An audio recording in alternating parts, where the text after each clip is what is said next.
Hello दोस्तों, स्वागत है आपका हमारे इस प्यारे से यूट्यूब चैनल में। दोस्तों, कैसे हैं आप सब लोग? उम्मीद करता हूँ सब लोग ठीक है। दोस्तों, आज हम पढ़ने वाले हैं आवेश के बारे में।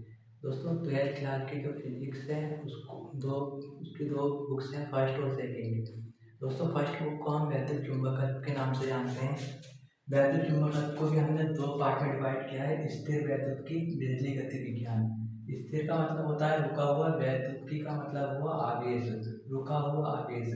बिजली का मतलब हुआ आवेश, गतिमान का मतलब हुआ चलता हुआ, गतिमान आवेश। जब दोस्तों आवेश रुका हुआ होता है तो वैद्युत क्षेत्र उत्पन्न करता है। जब आवेश नियत वेग से चलता है तो वैद्युत क्षेत्र चुंबकीय क्षेत्र उत्पन्न करता है। और जब आवेश में त्वरण भी आ जाता है तो वैद्युत क्षेत्र चुंबकीय क्षेत्र और विकिरण भी उत्पन्न करता है। दोस्तों, आवेश वस्तु का वेग मूलभूत गुणधर्म है जो वस्तु में हमेशा से होते हैं। दोस्तों, आवेश वैद्युत क्षेत्र और चुंबकीय क्षेत्र को उत्पन्न अनुभव कर सकता है। जैसे द्रव्यमान गुरुत्वाकर्षण बल को उत्पन्न और उसको अनुभव करता है, वैसे ही आवेश वैद्युत क्षेत्र चुंबकीय क्षेत्र को उत्पन्न और अनुभव करता है। दोस्तों, आवेश के दो प्रकार होते हैं, धनात्मक आवेश, ऋणात्मक आवेश। दोस्तों, सजातीय आवेश जैसे धनात्मक आवेश, ऋणात्मक आवेश हमेशा प्रतिकर्षण करते हैं, और विजातीय आवेश जैसे धनात्मक आवेश, ऋणात्मक आवेश हमेशा आकर्षित होते हैं।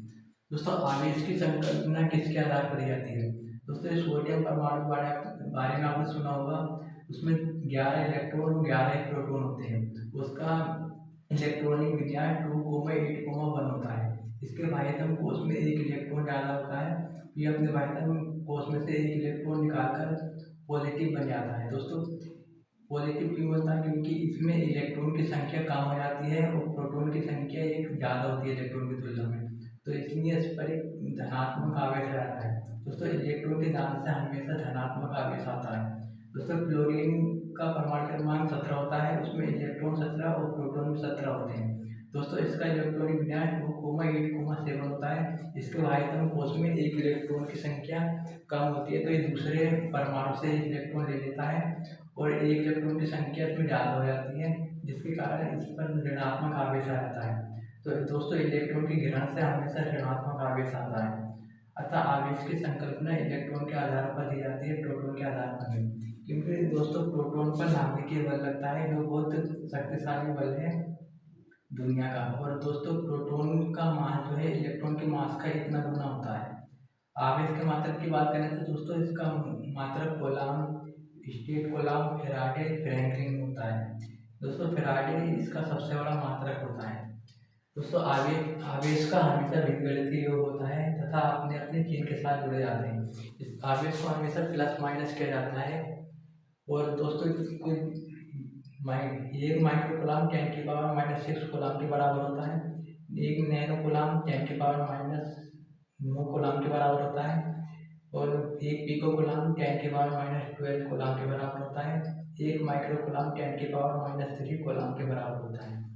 दोस्तों, आवेश का क्वांटीकरण इलेक्ट्रॉन के आधार पर किया जाता है, इसलिए किसी भी वस्तु पर जो आवेश आ रहा हो इलेक्ट्रॉन के आवेश का पूर्ण गुणज होगा। क्योंकि दोस्तों, इलेक्ट्रॉन को तोड़ पाना मुश्किल है, इसलिए किसी भी वस्तु पर जो आवेश आ रहा है इलेक्ट्रॉन का पूर्ण गुणज होगा। ये नहीं कि आधा आवेश आ गया, 1.5 आवेश आ गया, 2.5 आवेश आ गया, ऐसा नहीं होगा। पूरा उसका पूर्ण गुणज होगा, 1, 2, 3, 4 इसका ऐसे। दोस्तों, एक इलेक्ट्रॉन का आवेश 1.6 इंटू 10⁻⁻19 कूलॉम के बराबर होता है।